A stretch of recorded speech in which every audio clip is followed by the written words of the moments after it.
You know, if there's one thing you can give Marvel a lot of credit for, is that when mapping out their future projects, they really have a distinct vision.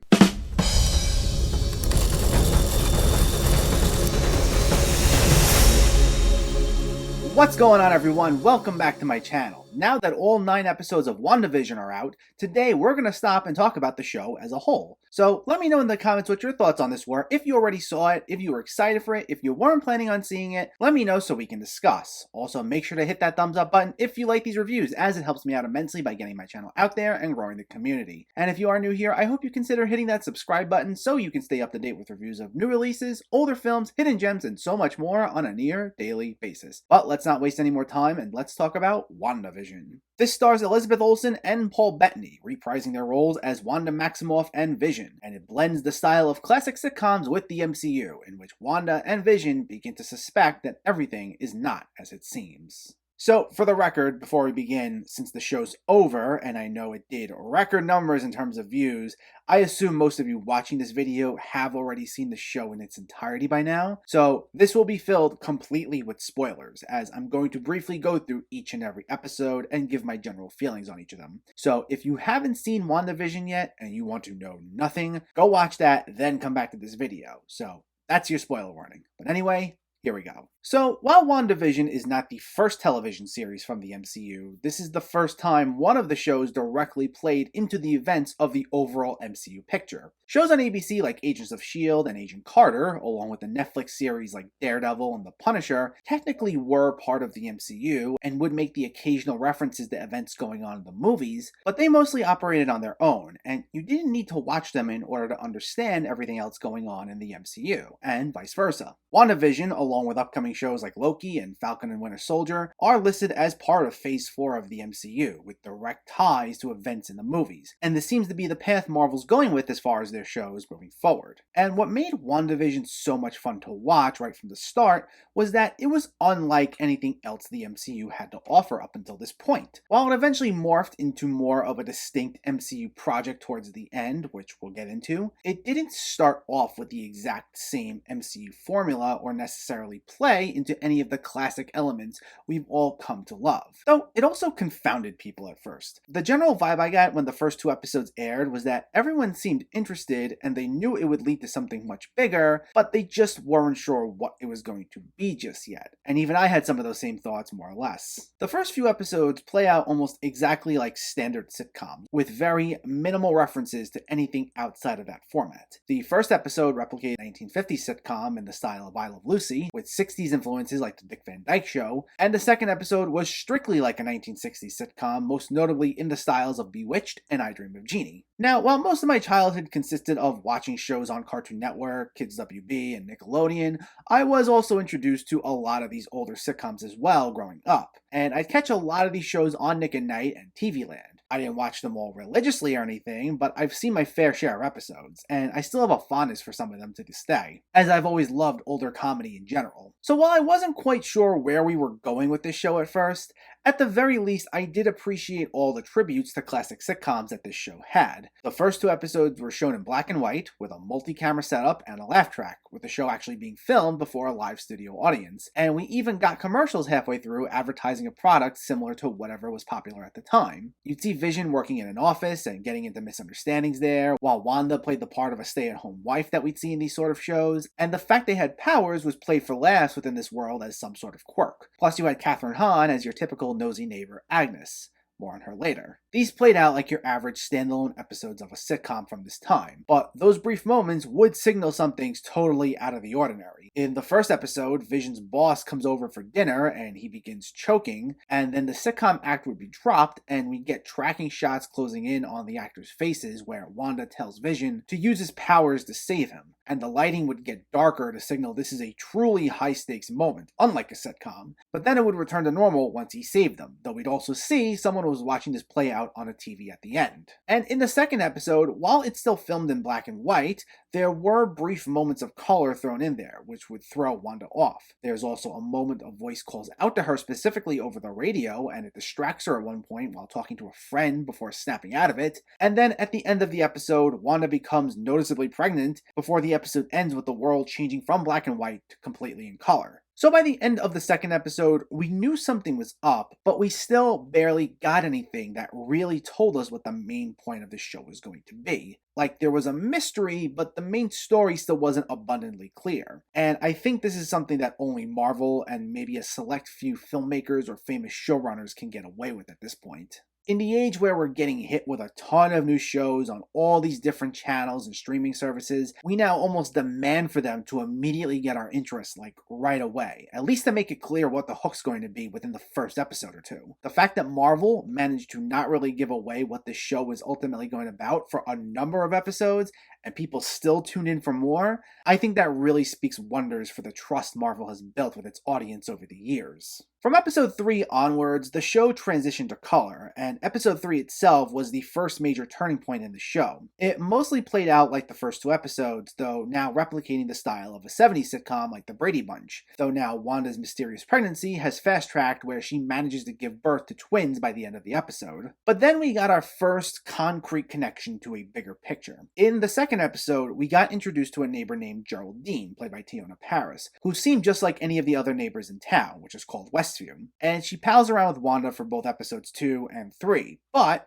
then she reveals at the end of the third episode that she knows Wanda's brother Pietro was killed by Ultron, which causes Wanda to cast her out of town, which is then revealed to be a static wall blocking the outside world, where she's soon confronted by sword agents. And that's when the show officially hooked me in. Because as I said, I found the first few episodes to just be fun and charming, despite not knowing where exactly it was headed. But now I was totally invested, and I think that was the case for a lot of people. I think had Marvel gone one more episode of not giving us all that much, I think it would have started losing people by this point. So I'm glad they did this when they did. The fourth episode broke with the formula of the last 3 altogether, totally breaking the sitcom format. And this is the first of 2 episodes that puts a pause on the main story and dedicates most of the episode to giving some backstory, in this case to Geraldine, who's revealed to be Monica Rambeau, the daughter of Maria Rambeau from Captain Marvel. And we saw how Monica comes back to life from what's come to be known as the blip, only to find out Maria died of cancer 3 years prior, which I was a bit upset by because I thought Lashana Lynch was a nice standout in Captain Marvel, so it's unfortunate we won't see her return to that role. But otherwise, this episode was probably my favorite of all 9 episodes, to be quite honest. While a tactic like stopping to give a ton of backstory does run the risk of disrupting the pacing, and we'll touch more upon that later, this was an exhilarating episode from start to finish, and it was by far the fastest moving episode. When it was over, I was in shock as I thought only 10 or 15 minutes had gone by until I saw the credits rolling. But this has me very much looking forward to whatever else Teyonah Parris has coming next, because while I've enjoyed her in smaller parts that she's played in films like If Beale Street Could Talk and Charm City Kings, this was the first time we got to see her front and center, even if she wasn't the main focus of the entire show itself. And she was captivating from start to finish, in this episode especially. A lot of people have praised Elizabeth Olsen, Paul Bettany, and Kathryn Hahn on the show, but let's not forget Teyonah Parris. My absolute favorite scene in this episode, and probably in all of the show, was the opening, where Monica comes back to life in the hospital where Maria was staying, and the whole hospital is thrown into chaos as people start coming back to life, and I thought it was incredibly done. It felt like something out of a horror movie. And it felt like Marvel was kind of answering some questions that left some people confused in Avengers Endgame and Spider-Man Far From Home, or at least it was a question I had, and I know at least a few other people had this, and it was that the blip was portrayed in both those movies as coming off as very neat and at times for comedic effect. But we got shown the other side of that, where people are popping up in the most random, uncomfortable ways, and how it freaks everyone else out who didn't get sent away by the blip. And I thought the way that was captured here was excellent. As a big horror fan, this was right up my alley. Plus, this was the episode where we got reintroduced to both Jimmy Woo, played by Randall Park, and Darcy, played by Kat Dennings, who I was not expecting to see show back up in another Marvel project since the first 2 Thor movies. But she was a welcome addition to the cast, as was Randall Park. I thought they both provided some fun comedic relief that was still going to be needed as the story started taking a much darker turn from this point on. And here, both of them went from characters I could take or leave to those I hope we see more of in the MCU. We also get introduced to Josh Stamberg as Hayward, the new acting director of S.W.O.R.D., who is something of a minor antagonist here. He has some disdain for superheroes, and he took over S.W.O.R.D. from Rambeau, so they have a lot of tension between them. And I thought Stamberg himself was good, but I felt the character was a little underwhelming. After this episode and the next, I thought he was pushed off more to the side, even though several of his actions do play into the story later on, as he's this guy who's pulling the strings. But I always felt like he was more just there. He's supposed to be more of a threat, yet I didn't find much of what he did, other than one or two things, to be all that memorable, to be quite honest. But we also get some other questions answered, such as the fact that Wanda's manipulating the town, which was something we began to suspect, and all the residents are real people who have been quote-unquote cast in these roles against their will, and Vision is in fact still actually dead, despite being alive in the sitcom. The sequence where Wanda sees his corpse briefly, and it's still talking to her, was another of the show's best moments, taking another horror influence, and it was a chilling way to end the best episode. In episode 5, we mostly go back to the sitcom format, now in the style of 80s and 90s sitcoms like Full House and Roseanne, though strange things continue to happen that tell us not all of the mysteries have been totally solved. Namely, at one point, Agnes comes over to watch the kids and breaks character, asking to redo the scene, which is the first time I'd say major suspicion was drawn her way, as the only way someone's able to break character is if Wanda or Vision breaks the trance, like when Vision does so for one of his coworkers.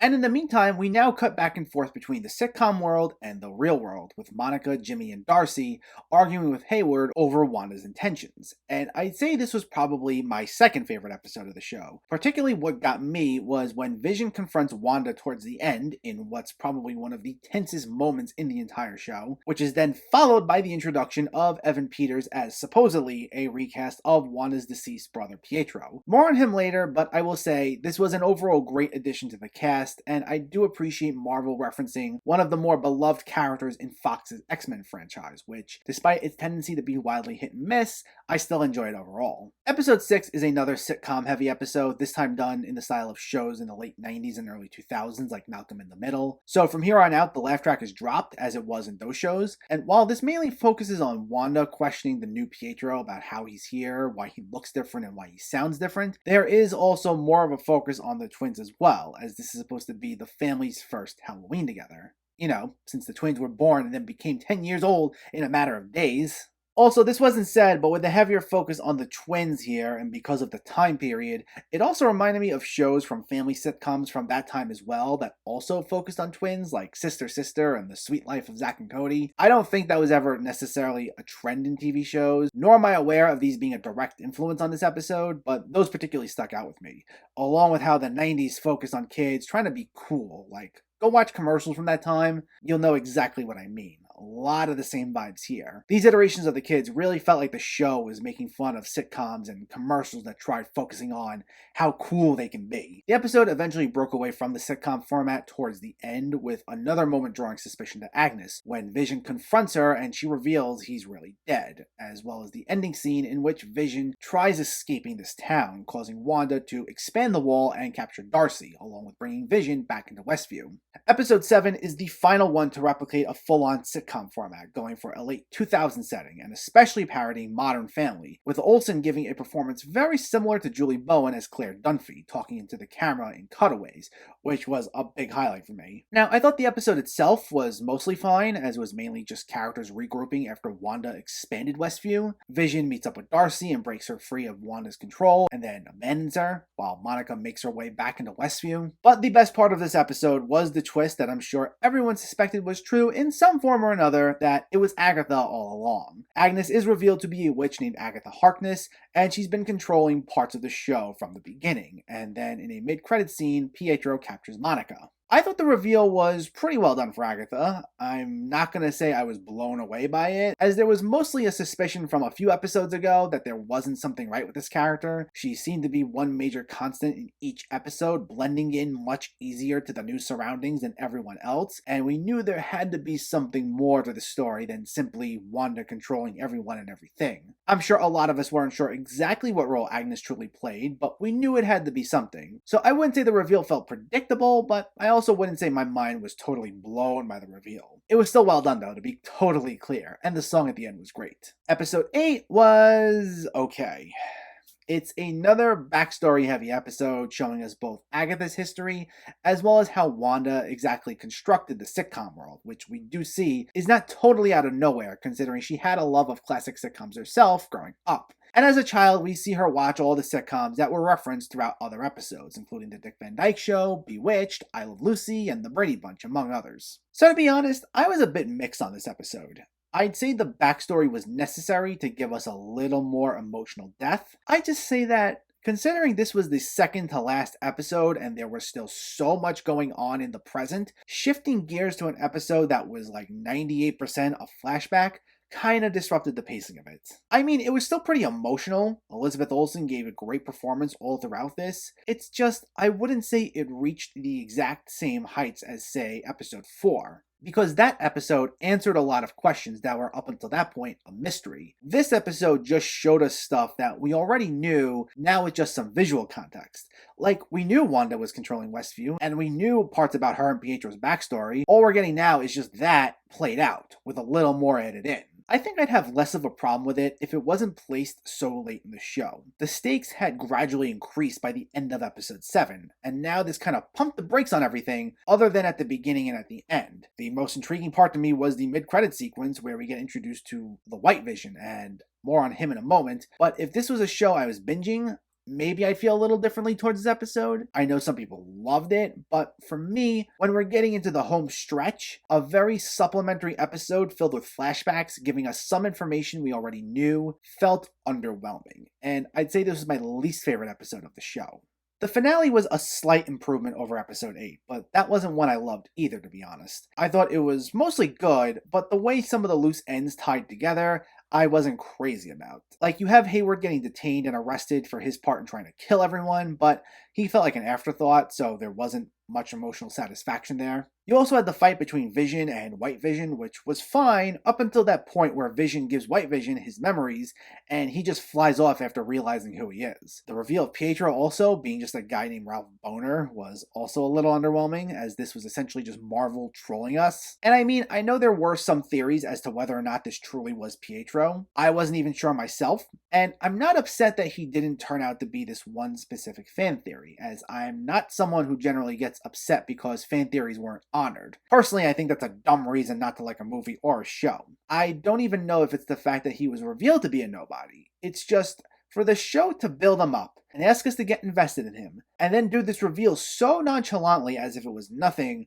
was kind of annoying, and he ultimately played no part in the rest of the episode. Really, I have more of an issue with the execution of the reveal rather than the actual reveal itself. And it just goes with the tone of this entire episode where things just fizzled away. But there were some positives, though. The way they wrapped up Agatha storyline was one of the better parts for me, and it was a fitting end for her character for now, and hopefully this opens the door for her returning at some point or another. I also thought Wanda saying goodbye to the world she created was really nice. I also like the mid-credit scenes where Monica gets confronted by the Skrulls, and we also get Wanda off by herself trying to get control of her powers, as she was finally given the Scarlet Witch name. In fact, I also really liked how they decided not to throw in a last-minute cameo by one of the bigger Marvel heroes, even though they said this does tie into the next Doctor Strange movie in a way. I felt it would have been a little disingenuous since this is Wanda's show all this time, and then for her to get a last minute save by Doctor Strange himself or a new superhero or anything, it would have just really been unfair to her character. Especially because Elizabeth Olsen did a wonderful job here overall. She is a great actress, and this was a nice way for her to really expand her range, both in terms of her comedic and dramatic talent. Because for those who really only know her for just her Marvel appearances,